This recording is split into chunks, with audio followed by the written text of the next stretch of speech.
Videos about characters we all like are great. I mean, everyone likes to hear about a cool character like Vlad von Carstein. He's a great character, obviously villainous, but he has things about him that are good, like his genuine love for his wife Isabella. That sort of thing makes a character very compelling. But sometimes, you just want to spend time hating on someone. A completely irredeemable piece of filth who deserves every horrible thing coming to them, and learning just exactly why they should be kicked squarely in their undead jewels at every single opportunity. Let's talk about Mannfred von Carstein. Mannfred is an interesting fella. He's a fairly fun villain, to give him his due credit. He's hammy, he's devoted to his villainous schemes wholeheartedly, and because he's a vampire wizard in Warhammer, he's both great at casting magic and ripping people apart with his bare hands. But for admittedly meta reasons, he's the ultimate in-universe reason for things going as wrong as they possibly could. Doubled with the fact he was already Warhammer Starscream, and you'll notice that a lot of people in the fanbase of Warhammer Fantasy hate this man, including me. I hate you, Mannfred von Carstein. I hope you explode. So in the name of a completely biased opinion that I will not be putting aside, let's take an entirely unobjective look at Mannfred von Carstein, the vampire that ruined it all. Before we begin though, hear me out. Mannfred von Carstein is many things. A vampire, slimy in every sense of the word, but he is in many ways quite smart. He knows how to do what he needs to do. And I bet if it existed in his world, he would be a proud user of Brilliant, the sponsor of today's video. Brilliant is the best way for anyone to learn math, data science, and computer science skills. Learning can be a boring and tedious thing, but Brilliant thankfully knows that the best way to learn is to make it interesting, and it really is fun to learn on Brilliant. It's got all sorts of visuals and mini-games while you're going through the courses that you'll never have that moment like in school where your head's on your elbow and you're trying not to fall asleep, but you just can't stop yourself from passing out for a second. You'll have the opposite, where all of a sudden you'll realize that, hey, I'm actually enjoying this lesson. To make it even better, it's completely at your own pace and customizable. Stuck on a topic? Just redo it again until you're good to go. Want to learn something a bit more advanced? No problems there either. And while you're at it, take all the breaks between lessons you need to. Brilliant isn't going anywhere because it understands everyone goes through learning in life at their own pace. I decided to check out the Predicting with Probability course. Warhammer Tabletop is all about comparing stats between models to see who comes out on top after all, so I figured if I could get the hang of probability, I'd be better equipped to play the game. Things like what are the odds this attack actually hits, that sort of deal. And that's the beauty of Brilliant. I'm choosing to take this lesson because I want to be better at war games, and you can choose any of Brilliant's thousands of lessons for your career, schooling, or because you too want to get better at throwing dice around. And just to give you a bit more incentive, using my link in the description, which is also on screen, you can get the first 30 days of Brilliant completely free. To top it off, the first 200 of you to do so will get 20% off your annual plan. That's http://brilliant.org/pancreasnowork/ for 30 free days and 20% off the annual plan for the first 200 users. There's never a bad time to start learning, so try Brilliant out today using my link and start now. Now then, Mannfred von Cumrag. Mannfred von Carstein is, as you could probably guess from the name, a vampire of the von Carstein bloodline of vampires in Warhammer. While nowhere near as long as Cetra's, he does have a few titles to his name. They are Master of the Black Arts, which I'm sure Nagash would love to take issue with, Lord of Sylvania, which Vlad probably takes issue with, True Inheritor of the line of Vashanesh, which Vlad definitely takes issue with because that was his original name and there's no way Vlad's happy with this little shitboot, the Pale Count, which, yeah, fair, and finally, he who is destined to unite all the realms of man under his rightful sovereignty, which everyone takes issue with. Are you feeling the bias yet? Prior to him becoming a vampire, the most solid thing we have on him is that he was a prince. His vampiric origin story has two potential beginnings, one of which is a lot simpler, but the other of which is of arguable canonicity. The first is that he was just the first vampire Vlad sired, and they traveled the world for a bit before separating. The second is that his name used to be Khalid al-Muntasir, an assistant to Neferata. Originally the child of a Proto-Arabian noble, he and his younger sister Anmar were turned into vampires by Neferata in exchange for the classic evil bad guy stuff like promises of power and whatnot. Neferata got into a fight with Usharan, Khalid tried to stage a coup against her, but accidentally got his sister killed in the process, and then as punishment Neferata forced him to watch his sister's body decompose.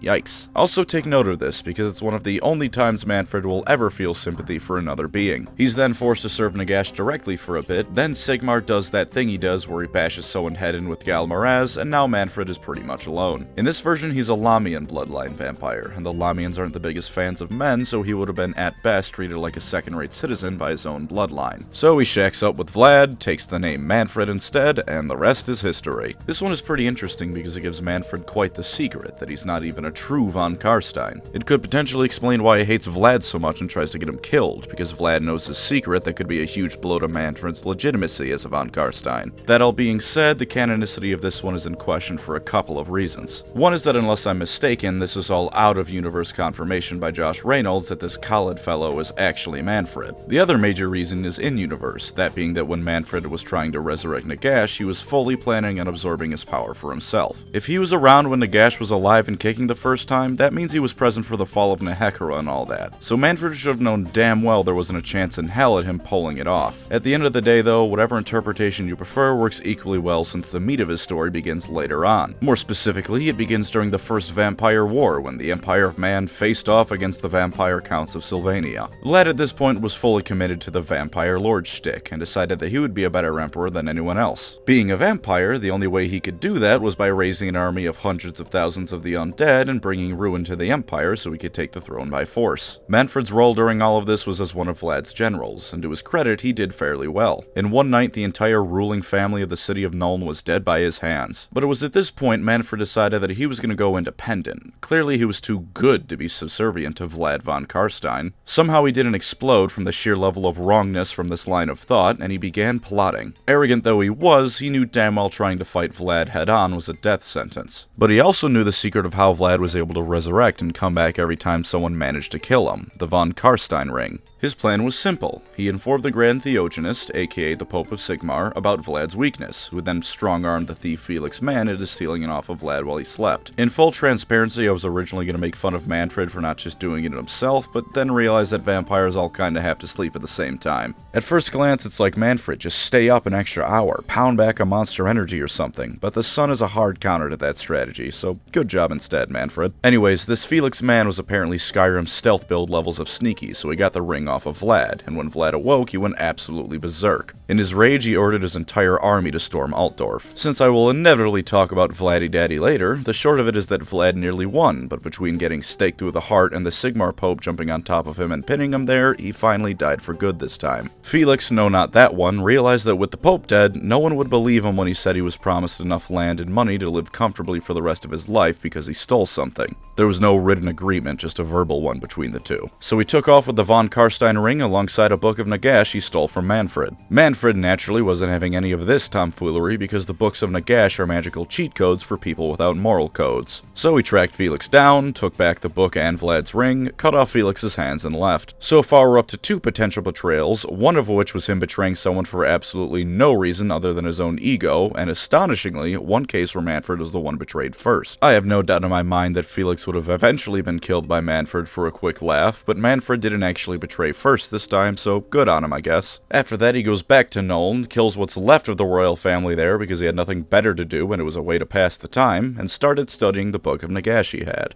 Realizing that not only did this book contain more knowledge than he could have dreamed of, but there were 8 more of the damn things as well as God only knows how many other sites of necromantic power for him to pilfer, he goes on a sort of pilgrimage around the world. He leaves a witch hunter turned vampire in the court of Conrad von Carstein, who is exactly as insane as the name Conrad usually implies in Warhammer, and sets off on his decades-long gap year. He also threatened his vampire assistant when he asked the completely innocuous question of why he didn't just kill Conrad, because Mannfred has exactly one state of being, and that state is being a cunt. In the meantime, Conrad ate every vampire that even slightly criticized him, sparked a slight diplomatic incident known as the Second Vampire War, and then died. Mannfred traveled to such places as Castle Drachenfels, a place famous for ruining the good times you might have had while playing Vermintide 2, Lamia, since it was the origin of vampires and everyone has to steal things from the Tomb Kings at least once to be taken seriously, and Nagash Azar, where he made deals with creatures supposedly too unspeakable to name. But to give a spoiler, I think we can figure out the name of at least one of those creatures in Nagash Azar. All throughout this time, his knowledge and magical power were growing to greater and greater heights. It came to a point that while Vlad may have been stronger than him, Mannfred was undoubtedly the greatest spellcaster the von Carsteins had ever seen. Conrad was also a contender for some sort of first-place position, I'm sure. The von Carstein most likely to eat babies or something, I don't know.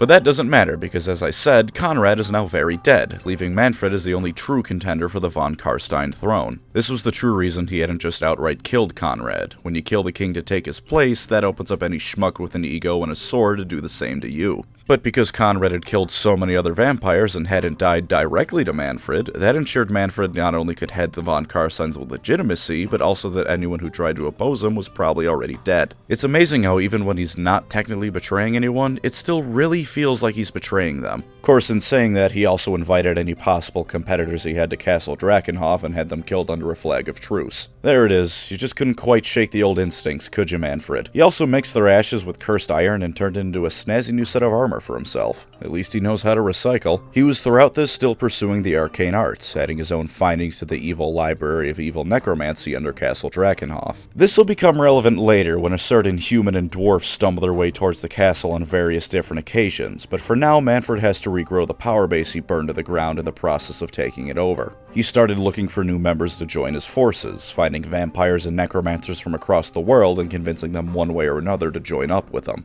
He was quite slimy with it, oftentimes bribing them, promising them power, or flattering them, but sometimes he would just make them bend the knee by force. One of these people was Helmund Gorst. Helmund Gorst continues to not at all be important to anyone's story in Warhammer, but I've seen too many videos of him recreating World War Z and Total War to not at least give him a shout out. He made no overt moves against the Empire throughout this time, though. Everyone outside of Sylvania thought that with Conrad's death, the threat was finally over, and he was happy to let them keep thinking that until he was ready. With his power base of necromancers and vampires secured, it was time for Phase 2. He had his commanders, now he just needed the army. He traveled across the wilderness of the Empire of Man, rummaging through crypts, burial grounds, and really anywhere with a more than zero amount of buried dead people. In addition to the classic zombies and skeletons, he would also raise wights, banshees, and other spirits to his cause, because you can never go wrong with a few extra hero units. When the Empire was racked with a civil war, as it tends to be every few hundred years, Mannfred made his play. He made the ballsy move of invading the Skaven to use their tunnels, and across the Empire did he send his forces with undead Skaven, now bolstering their ranks. Combine the Civil War with the onset of winter and the end of the summer campaigning season, and Mannfred faced pretty much zero opposition in the stages of what was now the Third Vampire War.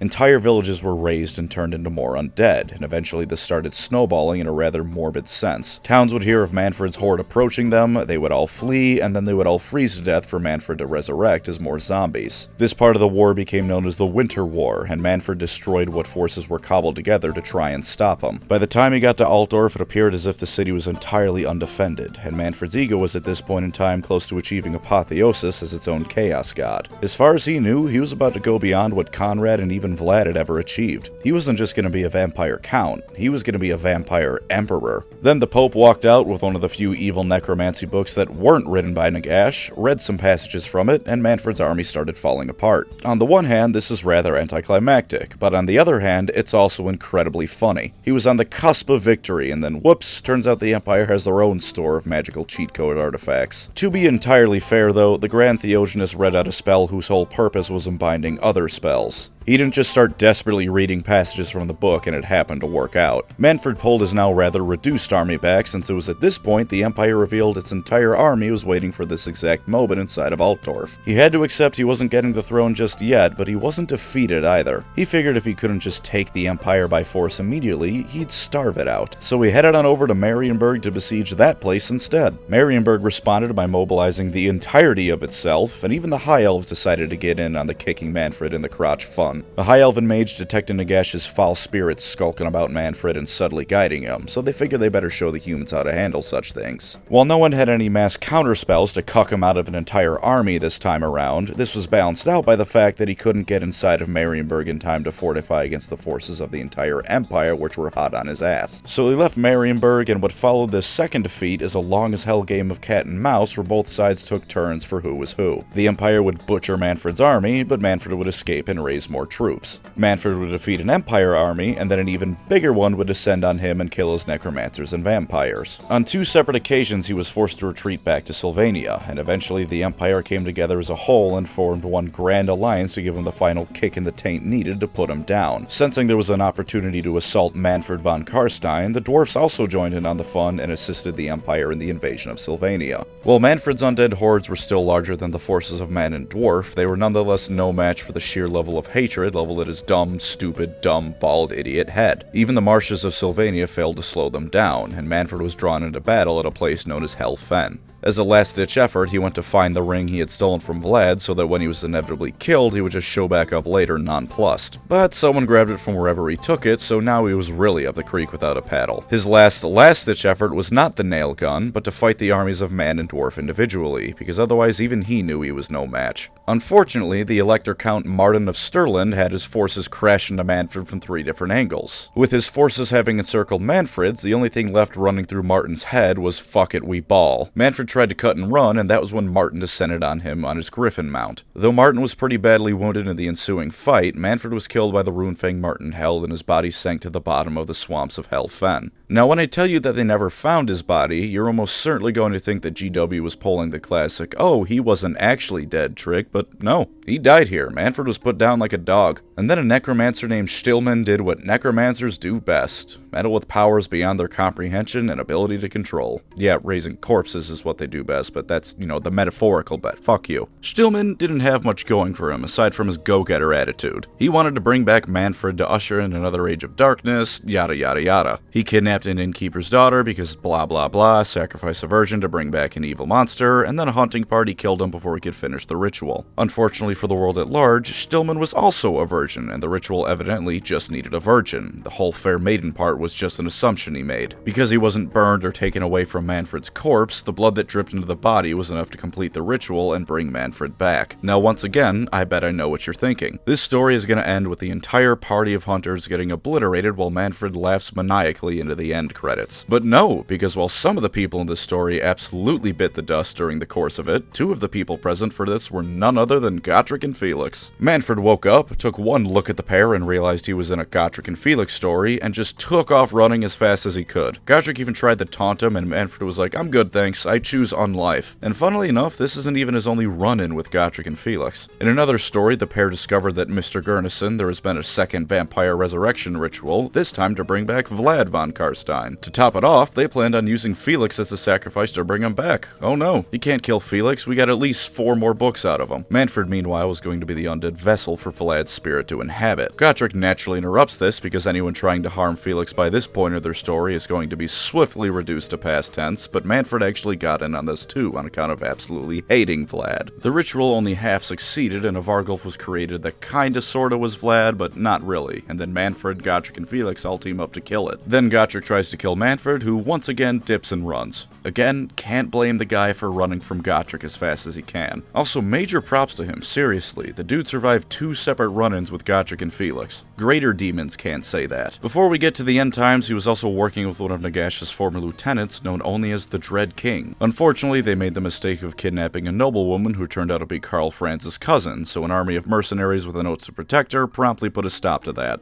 The Dread King died, everyone involved thought Mannfred died too, but this time no, Mannfred was not actually dead. Mannfred continued on being an evil vampire and at some point started working directly on bringing back Nagash. He kidnapped Aliathra, the daughter of Alariel the Everqueen and Tyrion, had her unkidnapped by a massive army of elves with Tyrion leading them and a second massive army of dwarfs led by Thorgrim, then re-kidnapped her during that fight. Poor Aliathra. End times now, and Mannfred has quite the important role in ruining absolutely everything. Balthasar Gelt put up the massive wall of faith around Sylvania, completely isolating it from the world. This put a bit of a cramp on Mannfred's plans, but Arkin the Black was also working on bringing back Nagash, so they worked together to get all the ingredients needed to perform the ritual. This included, but was not limited to, Nagash's hand that had been cut off forever ago, Aliathra, the Fey Enchantress who was given to Mannfred by Draika of all people, and Volkmar the Grim, who was trying to purge Sylvania of undead taint. He did not, in fact, purge Sylvania of undead taint, and did, in fact, become the body that Nagash's spirit hijacked to re-enter the world stronger than ever before. Just before that happened, though, Otharion the Grim broke Mannfred's arm, which is at least one nice thing to come out of this. Otharion then got aged to dust by Arkin immediately afterwards, but I don't blame Arkin for doing that, just the writers of the end times. Nagash horrified Mannfred. For the first time in perhaps his entire life, he realized just how insignificant he was to the truly big players in the world. As he watched Nagash destroy Nehekara and devour the god of the dead, he realized his plan to hijack Nagash's resurrection and steal the power for himself was a fool's dream. Oh, he also got Luther Harkon killed by breaking his legs, cutting off one of his hands, and leaving him to fight against an endless horde of demons. Thank you, Mannfred. Very go to hell. Mannfred for a while didn't do too much much of note after this. When Vlad decided to be a cool dude as he does and help out the living against chaos, Mannfred tried to take his place. Instead of making Vlad look bad though, he didn't really do anything and just ended up losing to Nurgle forces. He did at one point kill a great unclean one by himself, but Nagash had previously to that murdered an entire combined force of Skaven and Nurgle forces, including a great uncleaned one. So quite frankly, anything short of decimating an entire army at once with Death's magic is gonna fail to impress me, Mannfred. That's what happens when you bring back your faction's big bad, Mannfred. Nothing you do going forward is gonna look good by comparison. The funniest thing to ever happen in Warhammer then comes when Nagash sends him to Athel Loren to make a very tenuous peace with the living. For what it's worth, he doesn't initially do anything to ruin everything. When Nagash offers the person who killed Aliathra as a token of goodwill, Mannfred points and laughs at Arkan. He thinks the dumb snooty lich is finally gonna get everything that's coming to him. Then suddenly his mount throws him off and he's put in a box by everyone present. Turns out that almost no one left knew Arkan was involved, while everyone else saw Mannfred's pale ass kidnapped Aliathra, so they stuff him in a cage and leave him to rot for all time. Then Be'lakor, first demon prince and all-around dickhead, goes snooping around Athel Loren to cause some chaos when he finds Mannfred. Mannfred had been able to hear about the goddess Lilith's plan to create a new world free of chaos, and in exchange for freedom, he rats out the entire thing to Be'lakor. That whole safe haven plotline then goes completely nowhere as the chaos gods presumably destroy the place. On the one hand, most of the people going there were Bretonnian Grail Knights, so I'm glad it exploded. On the other hand, what the hell, Mannfred, you total dick. Mannfred then goes to Middenheim to join forces with Archaon. Archaon knows damn well that trusting Mannfred is a fantastic way to ruin your plans and tells him to piss off, leaving the vampire now alone in a world that's got a foot in the grave. Not really having anything better to do with himself at the moment, he just kinda skulks around the chaos forces being miserable at his place in life and almost regrets his actions. That is until the last-ditch effort to save the world starts happening, and he realizes he gets another chance to kill Vlad. Not to take his place or anything like the first time, he's just being a bitter asshole. Of course, since Vlad is a total sweetheart, he sacrifices himself to cleanse his wife of chaos corruption, robbing Mannfred of any meaningful reason to even be there. And then he decides to do the really funny thing that he does. In order to spite Vlad one last time, he will fully embrace everything that makes him Mannfred. He will not just be a treacherous, backstabbing weasel, he will become the treacherous, backstabbing weasel. One who will have songs sung about him until the end of time about how much of a prick he was. The incarnates of magic were moments away from sealing the chaos rift Archaon created. As the ritual was going on and it looked like the day was actually going to be saved at the last minute, Mannfred walked on up and literally stabbed Balthasar Gelt in the back. Balthasar Gelt exploded in a burst of magical energy, driving Mannfred insane and ruining the ritual for everyone. This would suck for Mannfred, much as he deserved it, but a more immediate problem for him is that Tyrion saw him do this. This resulted in Teclis's death, meaning Tyrion has now seen Mannfred kill his daughter, his brother, and ultimately everything he's ever known and loved because the world's about to end. Before the final curtain call, Mannfred gets everything he deserves, having the power of the sun staked directly through his heart as Tyrion cuts him down. Then the world ends, all because Mannfred von Carstein is physically incapable of doing anything non-treacherous. Thank you, Mannfred von Carstein. Beyond all other things, the first Warhammer setting dies with a whimper because you couldn't hold yourself back for 5 minutes. At least he's dead now.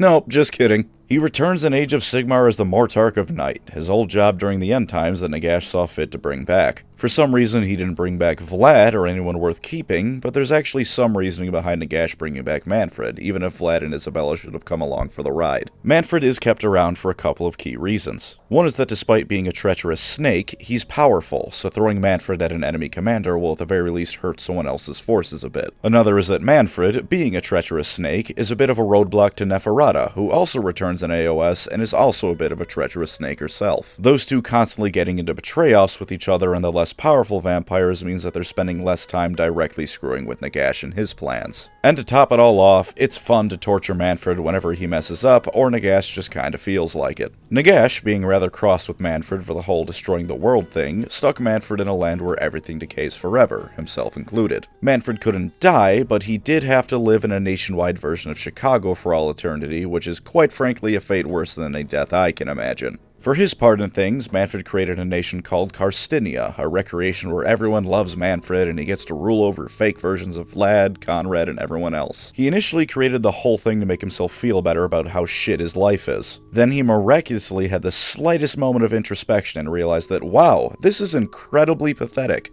All it ever really did was remind him of how all the actual versions of these people were better than him in every way, so he rarely spends time in the nation he nominally rules. When Chaos invaded, he tried to fight off a Khornate army and failed, and pulled the classic Mannfred von Carstein and abandoned everyone there to die while he ran away. He was captured by a Chaos Lord, but was eventually freed by a Stormcast named Tarsus, who in his pre-Stormcast life was a man named Tarson and one of Mannfred's living allies. And this, ladies and gentlemen, is important, because it's either the second or first time Mannfred feels any sort of positive emotion or regret towards another being, depending of course on if you consider his Lamian origin story to be the true one. Tarsus wanted to be guided towards Nagash in exchange for freeing Mannfred, as he had a message for the Skelepope, which Mannfred actually obliged with no funny business. Of course, Nagash is a big fan of the Skaven practice of shooting the messenger, and when Nagash captured the Stormcast, Mannfred fled, though not after Tarsus tells him that he doesn't actually hold Mannfred's treachery against him. Mannfred shockingly felt guilty about what he had done to Tarsus, and pleaded with Nagash to let him go. Even more shockingly, Nagash agreed, saying he was done with Tarsus and let his soul go. For the first time I think I'll ever say this, Mannfred von Carstein did a good deed there. At some point he also met Balthasar Gelt, now reborn as Balthasarum, and while they didn't quite recognize each other, they both did feel a sense of deja vu. I don't believe it was stated whether or not Balthasar also felt an inexplicable urge to slam Mannfred's head between a doorframe, but I imagine he did. As for his overall position in Grand Alliance death, he's one of Nagash's chief lieutenants and in charge of larger scale operations. More tactical and nuanced stuff is left to the Ossiarch Bone Reapers, but if Nagash just wants the general presence of death in an area, he'll tell Mannfred to swamp a location with zombies. The sort of thing to bring down the property value of an area. He still wants to be free of Nagash's rule and hasn't made any true progress on it, but ever since Nagash had his body obliterated by Teclis, he's perhaps for the first time able to potentially make some solid ground towards that goal.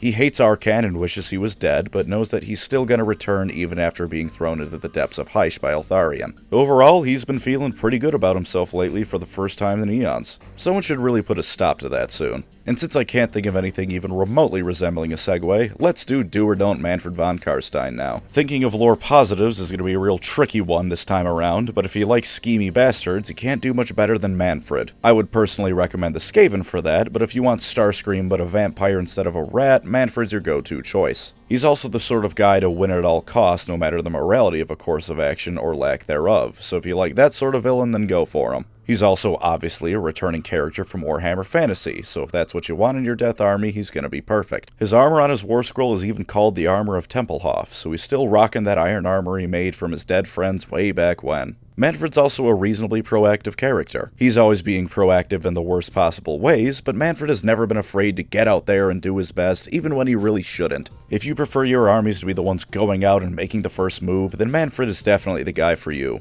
The moment he learned of Nagash and Arcan's defeat by the Lumineth, he annexed some of Neferata's territory into his own. He's gonna rock the boat no matter how many holes it has in it. I'm done saying nice things about Mannfred as a character now, so let's move on to his tabletop stuff. Unsurprisingly, the best wizard of the von Carsteins is a pretty decent spellcasting choice to have on the battlefield. He always comes with the spell Wind of Death and can cast 2 spells as well as unbind 2 spells a turn. He's certainly not the best spellcaster in the setting, but he's not bad at it. He's also pretty good in melee, surprisingly enough for a wizard. Of course, he's mounted on an undead bone golem thing, which probably helps. He's got a whole bevy of melee attacks to use, and those spirits on his model actually help with those ghostly dagger attacks on the war scroll, which is nice, even if those attacks themselves aren't anything to write home about. When he kills something with his rather unfortunately named Geistvor sword, he can buff nearby units to give him an extra attack. The attacks the sword inflicts need to be accounted for last, so you can't open with the sword to get the buffs, but if you toss him at a unit of, say, clan rats, he'll probably get the buff off. He can also fly, starts with 16 inches of movement, and can charge instead of just making d6 inches when he's given the redeploy command. This makes him pretty phenomenal at picking off weaker units and characters, though anything stronger than him or even in the same point cost category could likely give him some trouble. And lastly, for the positives, his model.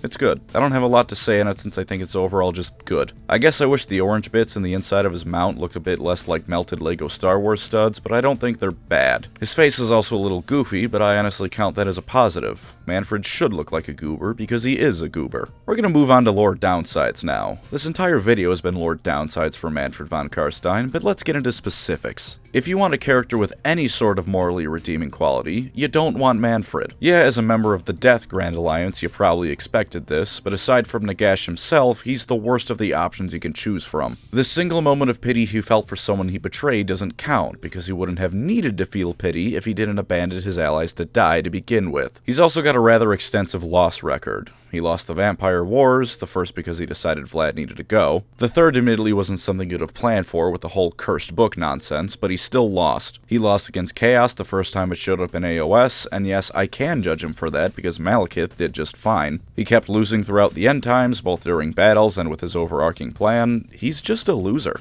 And of course, speaking of, the end times. He blew up the world. He made everything go wrong. He caused the original backup world to be destroyed. He brought back Nagash, which destroyed the Tomb Kings. Fun fact, while Nagash was ripping Nehekara a new asshole, Mannfred said that if he had sided with Settra, they might have taken on not only Nagash, but the forces of Chaos too, and either way, you can blame him for there being no more Tomb King minis around. And of course, he stabbed Balthasar Gelt in the back and caused Warhammer Fantasy to die. Even if you're only into Age of Sigmar and don't give a damn about fantasy, you gotta admit there's something off-putting about making your general be the guy who messed up so bad the previous world ended. As for tabletop cons, he's not too bad, honestly. With a 3-up save and 14 wounds, he's reasonably tanky against chaff, but hard-hitting units or artillery can ruin his day. He can regenerate up to 6 wounds when he fights, but if your opponent decides to point every single cannon they have at him, he's probably not going to make it very long. The monster keyword also means that anything that particularly targets monsters is going to give him a real bad day, same with the fly ability. Add into the account his degrading stat line, and Mannfred is going to get worse as the fight goes on unless he's causing enough damage to regenerate every time he's hurt. His price is probably the worst thing about him.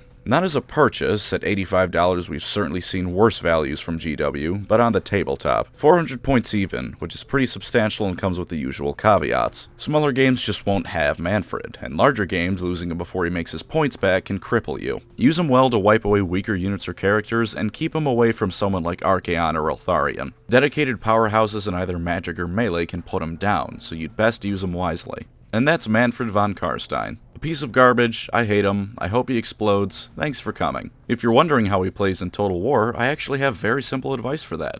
Download the Nagash mod instead. That way you can recruit Mannfred without having to rely on Mannfred. Good times. Thank you as always to my wonderful channel members. You are the treachery to my Mannfred von Carstein, getting me everywhere I need to be. If you'd like to support the channel, feel free to subscribe or become a member. Either way, thank you for watching and take care out there.